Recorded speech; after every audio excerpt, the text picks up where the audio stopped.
دل على ذاته بذاته وتنزه عن مجانسة مخلوقاته وجل عن ملائمة كيفياته. الصلاة والسلام على عبده ورسوله وحبيبه ونجيبه وخير خلقه وسفيه وبشيره ونذيره وحافظ سره ومبلغ رسالاته سيدنا ومولانا أبي الزهراء محمد. اللهم صل على محمد وآل محمد وعلى أهل بيته الطيبين الطاهرين المعصومين خير بريته واللعن على أعدائهم أجمعين من ليلنا هذا إلى يوم لقائه. أما بعد فقد قال الله الحكيم في كتابه الكريم: بسم الله الرحمن الرحيم وجعلنا منهم أئمة يهدون بأمرنا لما صبروا وكانوا بآياتنا يوقنون.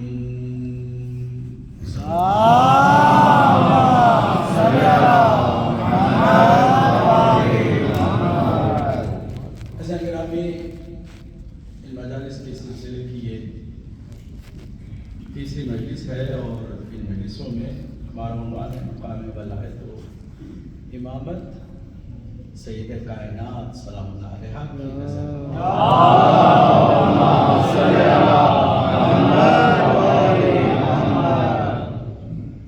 اب تک ہم نے جو دو مجلسوں میں آپ کے سامنے معاوضات پیش کیے، بنیادی طور پر ہمیں ان مجلسوں میں یہ سمجھنا ہے کہ مختصر ترین حیات ظاہری میں بی بی نے وہ کارنامہ انجام دیا کہ جو انبیاء سے بھی نہ ہو سکا. وہ کارنامہ کیا ہے، اس کی وضاحت ہم نے پہلی مجلس میں اور دوسری مجلس میں اس کارنامے کی تشریح کے طور پر ہم نے عرض کیا کہ ولایت اور امامت کا دفاع اور ہمیشہ کے لیے حق اور باطل میں واضح طور پر بی بی نے ایک ایسی لکیر کھینچ دی کہ قیامت تک جو بھی حق چاہے گا وہ اسی لکیر کی طرف دیکھے. یہی وجہ ہے کہ جو تاثیر ہے اس کارنامے کی وہ فیصلہ کرے گی کہ اہل بحث کون ہے اور اہل نحو وہی فیصلہ کرے. اور اسی کارنامے ہی کی بدولت اللہ نے بیوی کو خاتون جنت قرار. اللہ نے بی بی کے شوہر کو قسیم النار والجنہ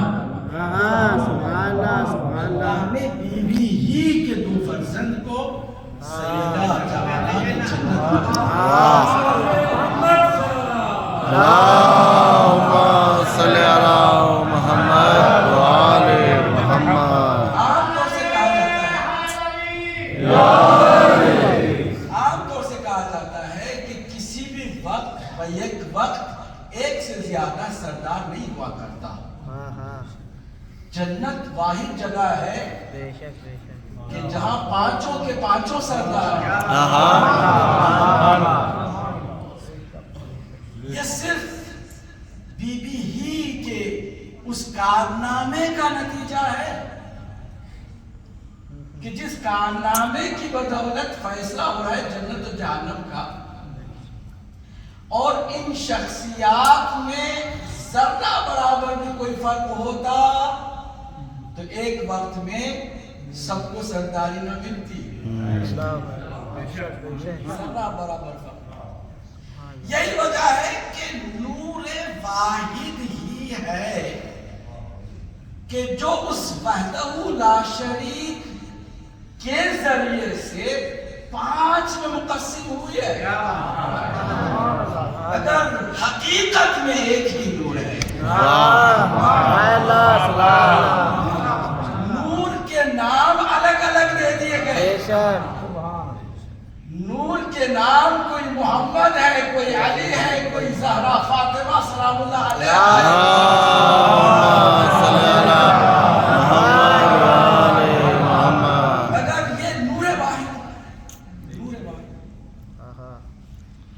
اور یہ اللہ سبحانہ وتعالیٰ کا انعام جو اس گھرانے کو حاصل ہوا ہے مفت میں نہیں ہے۔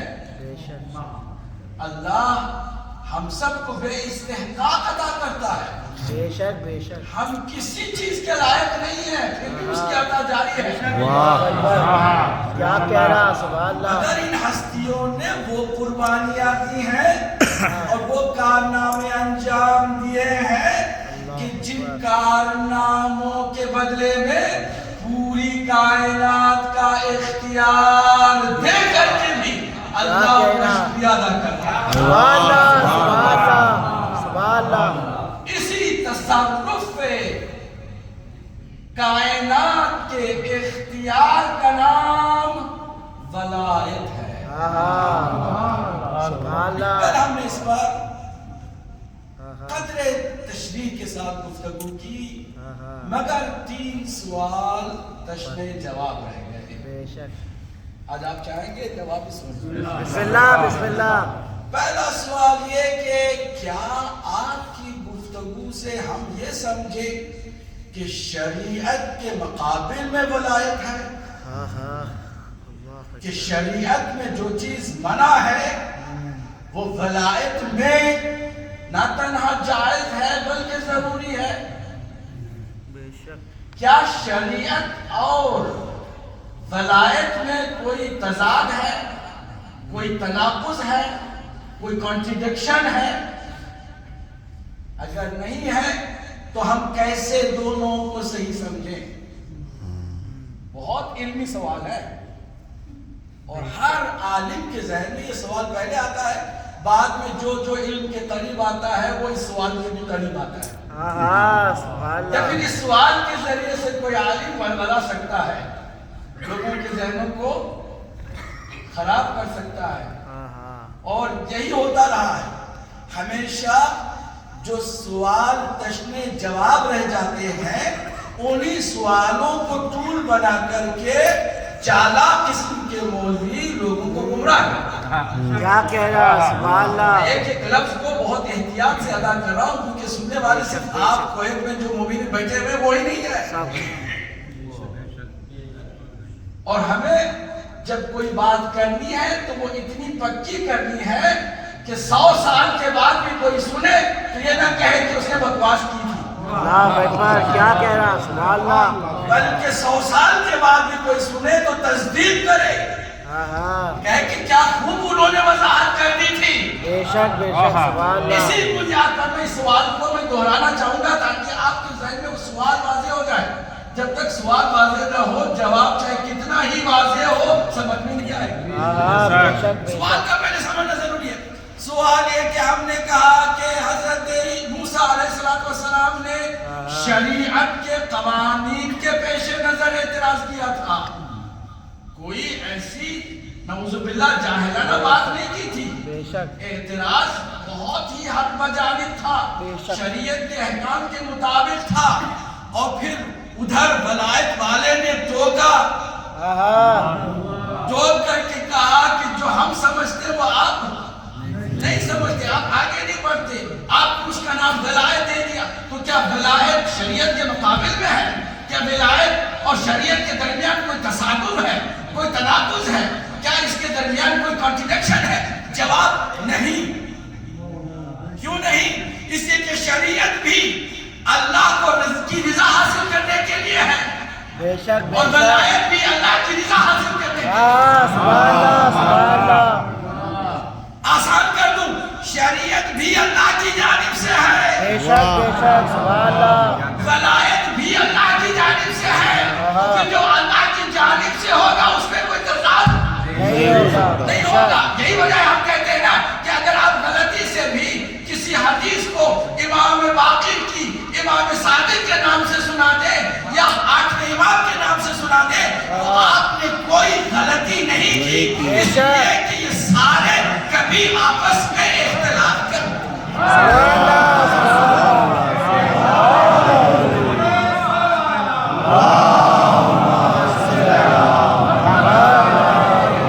اور تو ساری چیزیں جو اللہ کی جانب سے ہیں اس میں کبھی ذرہ برابر بھی آپس میں تصادم نہیں ہو سکتا۔ اگر حدیث اتھینٹک ہے تو وہ قرآن کے ہے مطابق ہے، کیونکہ قرآن بھی اللہ کی جانب سے ہے، توجہ ہے کہ نہیں؟ بے شک بے شک۔ اگر حدیث اتھینٹک ہے تو پھر وہ عقل کے بھی آئے مطابق ہے، اس لیے کہ عقل بھی اللہ ہی کی جانب سے پیغمبر باطنی ہے۔ بے شک سبحان اللہ۔ اللہ نے ایک پیغمبر رکھا جس کا نام عقل ہے۔ بے شک بے چلے گا شک۔ صاحب؟ توجہ ہے نا؟ تو پھر یہ میں نے جو بات کہی اس واقعے کے پیش نظر کیسے سمجھے؟ جواب یہ ہے کہ شریعت کے حدود اور اس کے اربعے کو اللہ مقرر فرماتا ہے اور اس کا تعلق امت سے ہے، اس کا تعلق عام اللہ کے بندوں سے ہے، اس کا تعلق عمل کرنے کے لیے ایک رائے عمل کے طور پر، ایک نظام کے طور پر، ایک اصول کے طور پر لوگوں کے ہاتھ میں آیا ہے۔ اب اس اصول کو یا اس شریعت کے قانون کو جس نے بنایا ہے وہ حالات کے اعتبار سے جب چاہے بدل دے، بے شک سبحان اللہ سبحان اللہ۔ جب چاہے بدل دے۔ بے شک۔ کیوں؟ اس لیے کہ جس کی رضا کے لیے شریعت ہے کہیں وہی شریعت کا قانون اس کی رضا اور بندے کے عمل کے درمیان حائل نہ ہو جائے۔ اس لیے اب آسان لفظوں میں ایک جملہ کہہ دوں، اس میں تضاد نہیں ہے بلکہ اللہ کی طرف سے اختیار اولیاء اللہ کو جن کو ولایت تامہ یا ولایت مطلقہ یا ولایت تکوینی حاصل ہے ان کو یہ اختیار ہے کہ شریعت کے کسی احکام کو اوور رول کرے۔ بے شک۔ اوور رول کرنے کا مطلب کیا ہے؟ وہ کسی خاص مصلحت کے تحت شریعت کے احکام کو بدل دے یا روک دے یا پھر شریعت کے احکام سے ہٹ کر کوئی ایسا عمل دکھائے تاکہ یہ بات واضح ہو جائے کہ سب کچھ اللہ کی طرف سے ہے۔ یہ کوئی تضاد والی بات نہیں۔ دوسرا سوال، کیا صرف حضرت خضر ہی کو ولایت حاصل تھی؟ کیا حضرت موسیٰ کو ولایت حاصل نہیں تھی؟ کیا باقی انبیاء کو ولایت حاصل نہیں تھی؟ آپ جس طرح سے بول رہے تھے اس سے تو ایسے لگ رہا تھا کہ حضرت موسیٰ کے پاس کوئی ولایت نہیں۔ میں نے کل بھی اگر آپ کو یاد ہوگا تو میں نے عرض کیا تھا کہ ہر نبی کو اس کے ظرف کے حساب سے ولایت اللہ نے عطا کی ہے، تصرف کا حق عطا کیا ہے۔ حتیٰ کہ میں نے کہا کہ اگر کوئی ایک ذمہ دار باپ ہے تو باپ کے پاس بھی تصرف کا حق حاصل ہے، اولاد کے اوپر۔ شوہر اگر ذمہ دار ہے تو شوہر کے اوپر بھی اس کی بیوی کے تمام امور میں اسے تصرف کا حق حاصل ہے، یعنی وہ بیوی کا ولی ہے، بچوں کا باپ ولی ہے۔ کہیے نا، اگر دادا رہ گیا ہے تو دادا ولی ہے۔ یہ اختیار تصرف کا ہر ایک کے ظرف کے حساب سے اللہ سب کو دیتا رہتا ہے، انبیاء کو بھی ملا ہے، مگر جو تصرف کا حق حضرت خضر کو حاصل تھا، کیا کہہ رہا؟ سبحان اللہ سبحان حضرت اللہ۔ موسیٰ کو حاصل نہیں تھا۔ اب جو تصرف کا حق اللہ نے میکسیمم کسی کو عطا کیا ہے تو اس کے آخری نبی محمد مصطفیٰ صلی اللہ علیہ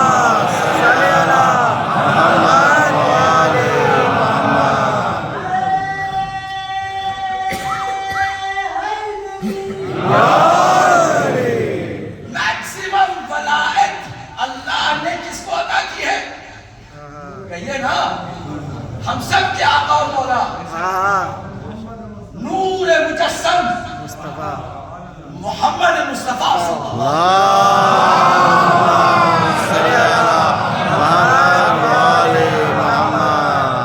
اور تصرف کا حق حاصل ہوا۔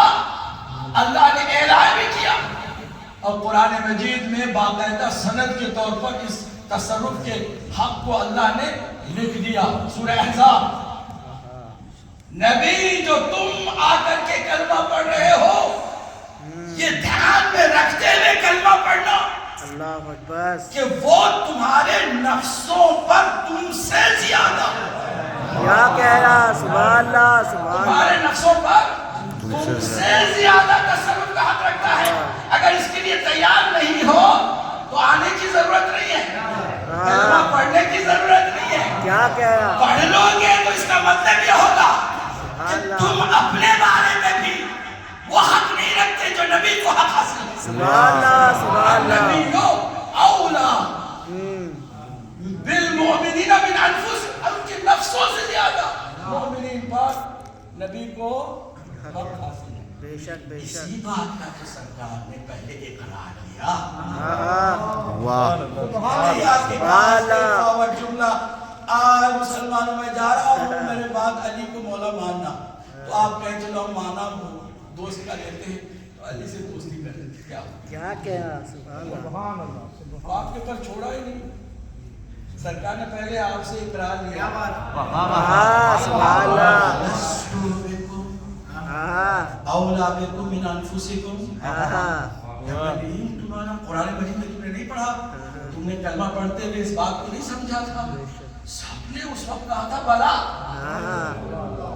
بلا یا رسول اللہ. اب انہیں کیا پتا تھا کہ فوراً ہی بلا نازل ہو جائے. کیا کہہ رہا، سبحان اللہ. فوراً ہی سرکار آگے کچھ اور کہہ دیں گے جو کہ بہت بھاری ہوگا.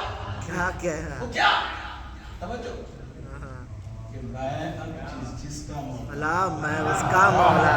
کیا کہہ رہا، سبحان اللہ. کہ تھوپا گیا، یہ بھی نہیں کہ آپ کو ماننا پڑے گا، نہیں، صرف اتنی سی بات ہے، میں جس کا مولا. بے شک اب علی اس کے مولا، بے شک. مگر میں ہی اس کا مولا نہیں.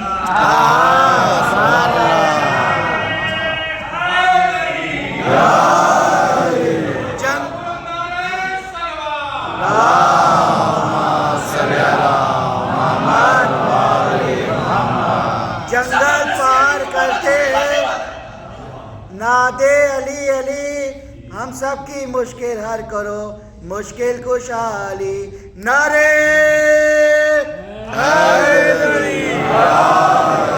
پہلے یہ دیکھنا ہوگا کہ علی کی مولائیت کا انکار کتنا بھاری گناہ ہے.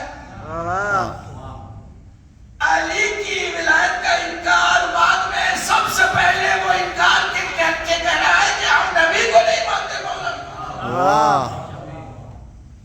اور نبی کو نہیں مانتے تو پھر اللہ کو بھی مولا نہیں مانتے. کیا کہنا، سیدھی سیدھی بات ہے، بہت سیدھی بات ہے کہ جو سمجھ سے باہر ہو. توجہ ہے، تصرف کا حق مکمل اللہ کے نبی کو حاصل ہے، ہماری نفسوں سے زیادہ. بے شک. مگر کس نے واقعاً سرکار کو اپنا مولا مانا تھا؟ حضور ہی کی زندگی میں آپ کی ظاہری حیات کے آخری ہفتے کی تاریخ پڑھ لو. سبحان اللہ. میں نے وعدہ کیا تھا کہ بہت کچھ آپ کے سامنے رکھنا ہے، مگر صرف اشارے دیتا ہوں آگے بڑھوں گا. آپ اشارے تک پہنچ جائیں گے تو ہمارا کام بھی آسان ہو جائے گا اور آپ کو بھی لطف آئے گا، کیونکہ آپ آئے ہیں کہ معرفت کو بھی اپنے بڑھائے، علم کو بھی اپنے بڑھائے، ایمان کو بھی اپنا تازہ کرے اور پھر عمل کی ترغیب لے کر اٹھے. مجلسوں کو یہی تو فائدہ ہوتا ہے. توجہ ہے. بے شک بے شک. میں نے کیا عرض کیا کہ کس نے کتنا نبی کو اولا مانا تھا، کیا کہہ رہا، اور کس نے صحیح معنوں میں رسول کو اپنا مولا تسلیم کیا تھا، وہ حضور ہی کی زندگی کے آخری 5 دنوں میں ظاہر ہو جاتا ہے. حضور کہہ رہے ہیں کہ جاؤ زید بن ثابت کو اپنا لشکر کا لشکر کا علمدار تصور کر کے مان کے اس کی سرداری میں مدینہ چھوڑ کے نکل جاؤ. جو سیاسی لوگ تھے کہ نہیں یہ چال ہے، کیا کہنا، کہ جو غدیر میں اعلان ہوا اس کو عملی طور پر بھی حضور چاہتے ہیں امپلیمنٹ کر بھی جائے. اس لیے ہمیں یہاں سے کوئی نہیں جانا ہے، خاص کر وہ سیاسی پارٹی بالکل نہیں گئی. کیا کہا، وہ جو سیاسی پارٹی تھی نا، جو سقیفائی تھی، جس نے سقیفہ برپا کی تھی، اس میں سے ایک بھی آدمی نہیں گیا. اور پھر بہانے کیا کر رہے کہ جوان کو ہمارے اوپر سردار بنا رہے. یہ کون سی بات ہے؟ تو پھر آپ نے رسول کو مولا مانا ہی نہیں ہے نا.